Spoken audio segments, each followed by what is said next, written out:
ఓం నమో వెంకటేశాయ. భక్తవర్యులకు నా నమస్కారాలు. స్వీయ రచన విమల దివ్యనామ వెంకటేశ ద్విశతి కావ్యమునందలి మరో పద్యాన్ని మీ ముందు ఆవిష్కరిస్తున్నాను. ఆలకించి దేవదేవుడైన విమల దివ్యనామ వెంకటేశ కృపకు పాత్రులు కావలసిందిగా నా ప్రార్థన. ఆ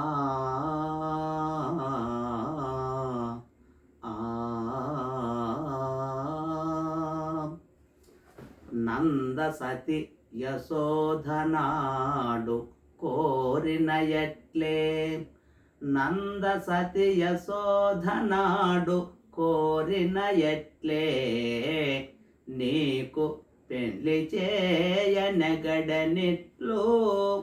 వకుల మాతయంచు పద్మాక్ష గోవింద విమల దివ్యనామ వెంకటేశ.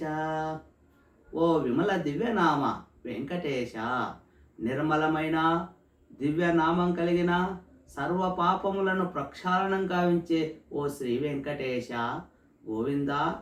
ఓం నమో వెంకటేశాయ. స్వామి, కలియుగాన్ని రక్షించేందుకై వైకుంఠవాసుడవైన నీవు కలియుగమున ప్రవేశించి సప్తగిరులలో సప్తగిరువాసుడవై వెంకటాద్రి పైన వెంకటేశ్వరుడుగా నడయాడుతూ అద్భుతమైనటువంటి నీ దివ్య తేజస్సును, విశేషమైన దివ్య లీలల్ని అశేష భక్తావళికి తిలకింపజేస్తూ ఉన్న విశేషమైన వేల్పుడవు నీవు స్వామి. వన విహారివి నీవు, వకులాంబ సుతుడువు నీవు. ఆ సప్తగిరులలో వనవిహారివై విహరిస్తూ విశేషంగా సంచరిస్తూ వకులాంబ సుతుడు, వకులాంబ కుమారుడనే పేరిట శ్రీనివాసుడుగా నీవు పేరు గడించి తిరుపతి సప్తగిరుల నుంచి ఆ నారాయణ వనానికి నడచి వెళ్ళిన వాడవు. అక్కడ ఆకాశరాజు ధరణీదేవి పుణ్య దంపతుల యొక్క పుత్రిక అయిన ఆ అమ్మవారు ఆ పద్మావతి దేవిని నీవు ఎంతో మోహితుడవై వలచిన వాడవు. ప్రేమమూర్తివై ఆ అమ్మవారిని పెండ్లాడాలని నీవు నిర్ణయించుకొని తల్లి వకులాంబ చెవున నీవు వినిపించి వకులాంబ యొక్క తల్లి వకులాదేవి యొక్క అనుగ్రహాన్ని నీవు అట్లా పొంది నీవు ఆ అమ్మవారితో ఆ రకంగా పద్మావతి అమ్మవారితో పెళ్లి చేసుకొనుటకు నిర్ణయించుకున్న ఘనుడవు. అట్లా శ్రీ పద్మావతి శ్రీనివాస కళ్యాణ ఘట్టాన్ని నిర్వహించుకునేందుకై నీవు సాక్షాత్తు ఆ ఆదిలక్ష్మి ఈ యొక్క పద్మావతీదేవి అనే ఒక అద్భుతమైనటువంటి సందేశాన్ని కలియుగమున కలిగించిన వాడవు. సప్తగిరివాస వకులాంబ సుతుడవై నీవు ఆ నంద సతి నందుని యొక్క అర్ధాంగి యశోద నాడు అంటే ద్వాపరయుగ కాలమున నీవు కృష్ణుడవు, కలియుగమున నీవు శ్రీ వెంకటేశ్వరుడవు.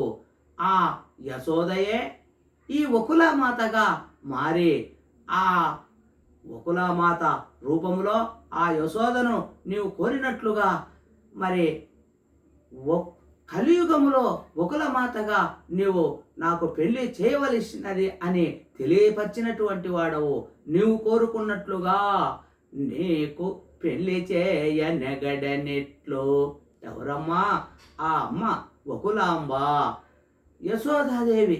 ఆ నంద సతి అయినటువంటి ఆ యశోదాదేవి వకులమాతగా మారి నీవు కోరుకున్నట్లుగా నీకు విశేషంగా శ్రీనివాస పద్మావతి కళ్యాణ ఘట్టాన్ని ఆ అమ్మవారు ఆ వకులామాత చేతుల మీదుగా జరిపించుకున్నటువంటి ఘనుడవు.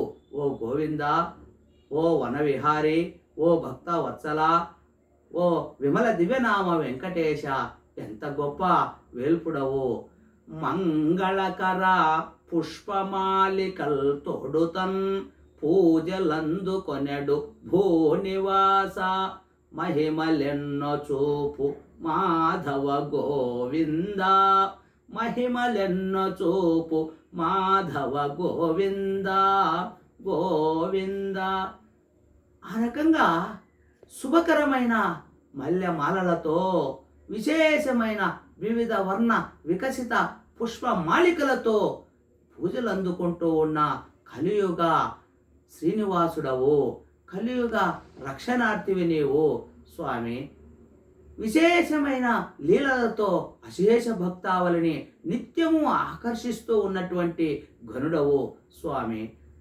నమ్మిన భక్తవరులకు ఎప్పుడూ విశేషమైన వరాలను ఇస్తూ ఉన్న వరద హస్త దేవుడవు నీవు. ఆది దేవ వరద హరి ముకుంద నామధేయుడుగా ప్రసిద్ధుడవు నీవు స్వామి. శ్రీమన్నారాయణుడనే పేరిట నీవు లక్ష్మీ సమేతుడవై ఆ సంశోభితుడవై దేదీప్యమానంగా ప్రకాశిస్తూ ఉన్నటువంటి వాడు. కోరిన కోరికలను తీర్చే భక్తవరుల యొక్క కోరిన కోరికలను తీర్చే విశేషమైన దేవుడవు, వేల్పుడవు. మరి పద్మం వంటి నేత్రములు కలిగిన ఆ కృష్ణ భగవానుడే ఈ కలియుగ శ్రీనివాసుడు, ఆ యశోద అమ్మవారే ఈ వకులామాత అనేటట్లుగా ఆ వకులామాత చేతుల మీదుగా పెళ్లి చేయించుకున్న ఘనుడా గోవింద గోవింద. భక్తవరులారా, ఈ వీడియో నచ్చినట్లయితే లైక్ చేయండి, షేర్ చేయండి, సబ్స్క్రైబ్ చేసి గంట సింబల్ నొక్కడం మర్చిపోకండి. మీ అమూల్యమైన భక్తి భావన స్పందన తెలియపరచగలరని, ఆ రకంగా ఈ విమల దివ్యనామ వెంకటేశ కావ్యమునందలి ప్రతి పద్యమును ఆలకిస్తూ ఆ దేవదేవుని యొక్క కృపకు పాత్రులు కావలసిందిగా నా ప్రార్థన. ఓం నమో వెంకటేశాయ. ఇట్లు మీ సాహితీ మిత్రుడు రసానంద కవి కవిరాజా డాక్టర్ చిన్నావల వెంకట రాజారెడ్డి, తెలుగు కల్లం సాహితీ సమితి, కర్నూలు. ధన్యవాదాలు. ఓం నమో వెంకటేశాయ. గోవింద గోవింద.